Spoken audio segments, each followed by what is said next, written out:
Ben Tulfo Fun Filter. Senator Bato, kung hindi ka makakuha sa magandang pakiusap, lumayas ka. Kung walang mga kapwa mong senador na magsabi sa iyo ng ganito, mag-resign ka na. Ayusin mo problema mo.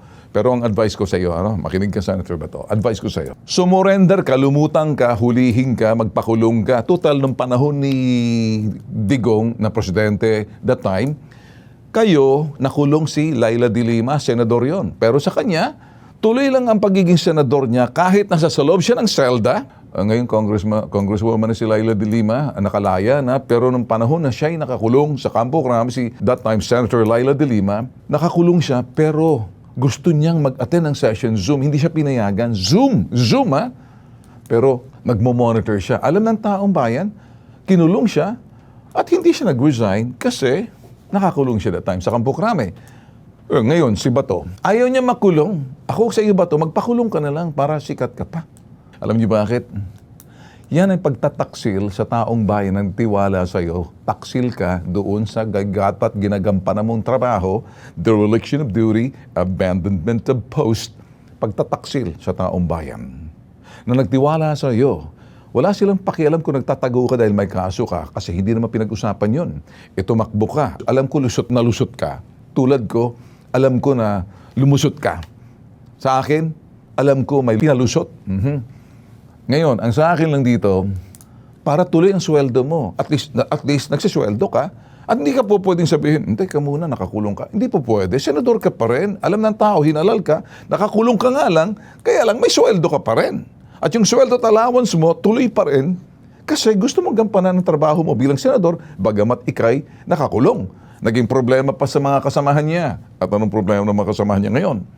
Walang mga bayag ang sino man sa mga senador magsabi, Senator, ano kaya mag-resign ka na lang? And at your resignation, kasi hindi ka naman pwedeng maasahan. Senator ka sa pangalan, pero hindi mo nagagampanan. Tumalikod ka sa iyong tungkulin na nagtiwala sa mga taong bayan, parang naging taksil ka.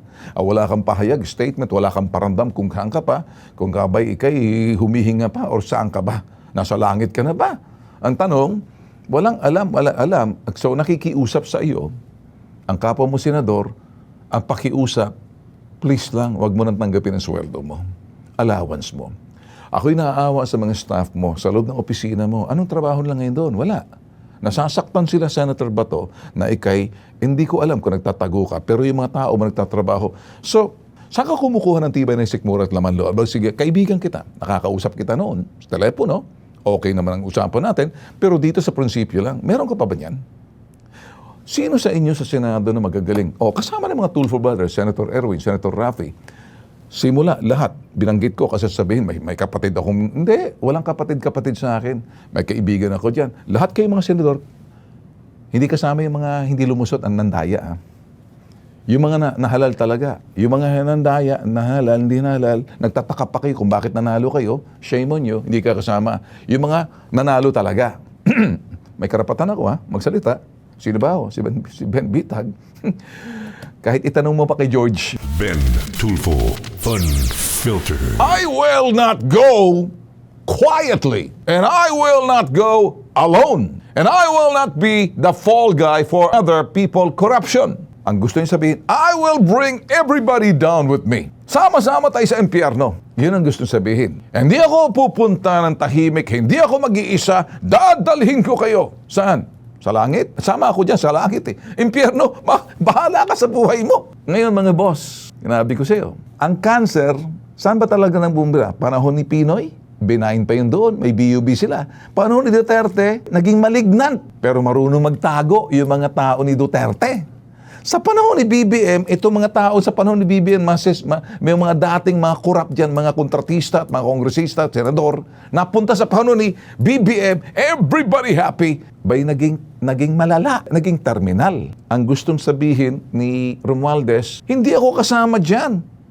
Tama nga naman siya, kasi sinuri po namin yung bicameral committee ng mga taong 2022 for 2023 budget. Si Migs Zubiri, Senate President, Speaker sa MR. Pero sinasabi niya, hindi naman ako umuupo dyan Kung titingnan po natin yung contingent ng Senado that time sa Bicameral Committee, si Sani Angara pa, si Senior Vice Chairman, si Loren Ligarda, si Amy Marcos, Si Sherwin Gatchalian, Nancy Binay, Grace Poe, si Tolentino, Bongo, mga miyembro po na nandoon, si J.V. Hercito, Ontiveros, Jingo Estrada, P. Cantano, Villar Cynthia, Peter Cayetano, Chis Escudero, sila po yun. Doon naman sa representante ng si Saltico, kasama po yan, yung sila Dong Gonzales, sila Ralph Recto, sila Delipe, Sandor Marcos, noong mga panahon yun.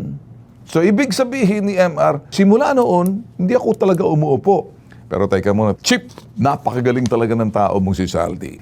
Magaling dahil, he's a good follower because he's got a good leader. And you're a good leader. A good leader always looks for a good follower who will follow you blindly.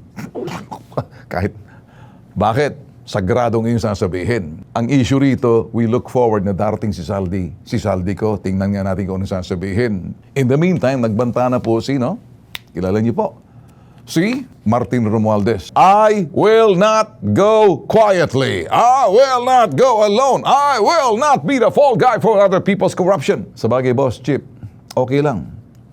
Bring them all down. But at the same time, don't forget, meron din mga nakalaan administrasyon, panahon ni Duterte, sa panahon ka ni BBM. Meron din sa panahon ni Pinoy, but then malayo-malayo na.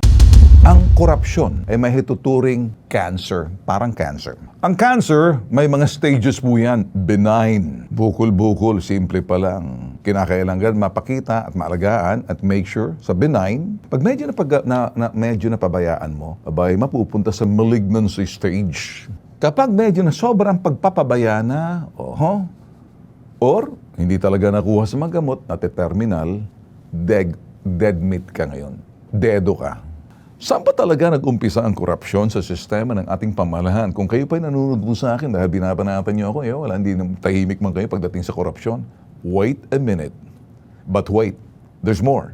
Kung hindi kaya magsalita ng dalawang mga kapatid kong si Rafi, si Erwin, naintindihan ko, nasa politics sila. I'm not in the business of politics, kaya doon sa mga nagsasabi, Ben Tulfo, ganda ng salita mo, pero mga kapatid mo, kung ano yung mga gusto ninyong sabihin sa mga kapatid, bubusin, mahal ko mga kapatid ko, Senator Erwin, Senator Rafi, bubusin na po ako sa I love you guys, but I'm torn between two situations where I have to stand up as a journalist and the people, sometimes, medyo masakit na sasabihin, pareho lang naman kayo, wala kayo mga balls Really? Gusto niyo makita kung gaano kalaking balls ko? As in basketball? Huwag ka lang tumingin doon. Ibang usapan dyan. Ben Tulfo Fun Filter. What I'm saying dito kasi, magsasalita ako.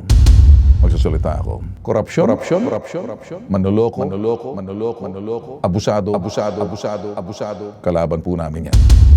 Ngayon, ito pong korupsyon na sinasabi po natin. Patuloy po lalaki to. Lahat na administrasyon, ilang presidenteng nagdaan, may sarili-sarili silang mga baho na matatagong sabihin, masasabing korupsyon. Parang gubat ang administrasyon, sa bawat gubat may ahas. Hindi mo maiwasan ang gubat, mahalin tulad ng administrasyon, kung sino nakaupo, ay gubat yan. Sa gubat na yan, makikita mo yung mga ahas, makamandag. Ahas na mga cobra, black mamba, rattlesnakes. Saan bang mas maraming ahas na administrasyon? Kung titingnan po natin kasalukuyan, pumutok po ang korupsyon, ang kahulihan sa pamamagitan ng flood control. Pero wag po tayo tumingin sa flood control lang. Maraming korupsyon. Sana sa susunod na administrasyon, iwasan yung korupsyon. Basta't importante yung tao, alam nila. Basta't yung tao gising lagi. Basta yung tao kasama sa pagpapartisipa sa lahat ng mga ginagawa ng gobyerno, partikular paglalaan ng pondo. Sa pondo, nagiging korap yung taong mga nagsisilbihan sa taong bayan. Ang tawag doon sa mga nagsisilbihan sa taong bayan, mga public servant. Yung mga public servant, hinalal po ng tao. Kung sinong uupo, may administrasyon. Ang presidente, may mga gabinete. Ang presidente, kinakailangan, meron kang sa demokrasya, okay yung Congress, okay yung Senate, at may check and balances. Ano ba ang pagiging korap ng isang tao? Depende sa prinsipyo. Depende kung sinong partido. Depende kung anong paninindigan. Depende kung talagang notorious sa pagiging kurakot. Ang korupsyon, mga boss, maraming iba dyan magsasalita, magbibigay ng suhestyon na parang akala mo ang galing-galing nila that they can, ganito dapat gawin niyo. Ikaw ganito, ganyan. You will hear them like they're false profit. But if you have to stand and listen, look who's talking. Marami po. Tumingin po kayo sa TikTok. Okay po, maglagay sa TikTok sa mga, lahat na kanilang sasabihin. Now these days, everybody has the freedom to express, but be careful. Merong iba, nagpaparamdam na maging presidente, ang galing-galing, nagsasalita. Yung iba, nagpaparamdam kung sino-sino. Yung iba, nagbibigay ng suhestyon na akala mo kung sino, na parang akala mo pagdating sa ekonomiya, pagdating sa governance, pagdating sa lahat ng bagay, marunong. Pero kung titingnan mo, wala lang. Saka lang sa mga bosses at karapatan mo yan. Balik tayo sa korupsyon. Alam niyo mga boss, itong mga kurakot na to, naglabasan, itong mga walang hiya, halangin bituka pagdating sa budget. Kung magnako sa kaban ng bayan, sobra-sobra. Saan po kayo kumukuha ng tiba ni Sikmura at laman loob? Napapakain nyo sa pamilya ninyo ang tagong yaman galing sa kaban ng bayan. Pinaghirapan ng tao. Wala akong sasantuhin, senador, congressman, kabinete ka man. Sa kataas-taasan, all the way to the president, across the board. Wala akong pipiliin dito. Wala akong sasantuhin.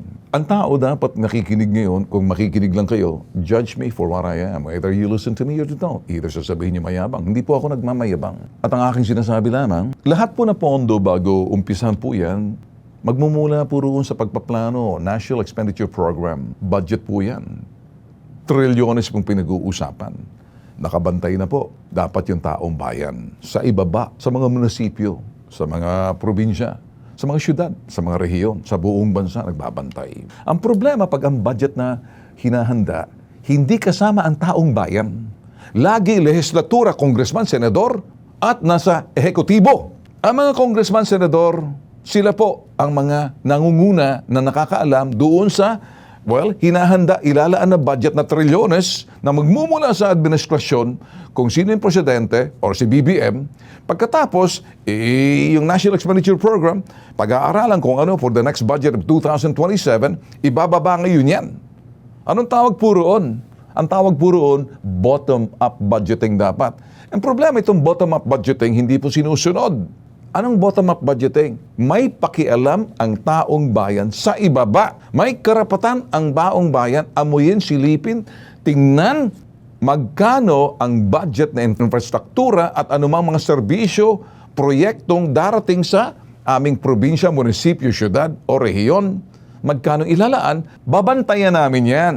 So magbabantay ngayon ng taong bayan, NGO, civil society, anybody, lahat ng tao na makialam kasi tayo po ang boss, hindi po sila. Sila po yung mga nangnilbihan sa atin, sa gobyerno, that's why they call public servant. Tayo po yung mga boss. Sabi nga ng the late President Noy, kayo ang boss ko. Which is simplified. Totoo naman talaga, pag public servant ka, huwag kang parang kung sino-sino. Ang problema, ang budget, hinahanda po yan ng mga senador, congressman, sa ibaba sa congressman, matatakaw. At yung mga gabinete sa ilalim ng Pangulo na para sa tao. Ang problema, pag lehislatura ehekutibo lang ang naggagawa ng kanilang sinasabing budget at binulag mo yung tao, mag-aantay lang ang tao, makikinig lang ang tao, hindi nagpapartisipa, naloko na, diyan po titibay ang korupsyon. Huwag po natin kalimutan. Tingnan po natin itong korupsyon, malaliman po. Huwag po tayo makikinig doon sa mga nagmamagaling. Huwag po yung politika, huwag pong tinuturo. Pareho sila may baho sa panahon ni Pinoy, sa panahon ni Duterte, sa panahon ni Marcos, BBM. Pareho pong may baho. Huwag po kayo madadala doon sa mga bulaang propeta na sila ang sasalba sa bansa dahil tutugisin ng mga korap. Meron din silang tinatago eh. Look who's talking. So anybody na mga mayor, senador, congressman, president o vice president, nag-aasam-asam, kahit na po ako, suriin niyo po ako eh. Then ask the question, look who's talking. Bitag Live! Ben Tulfo Fun Filter.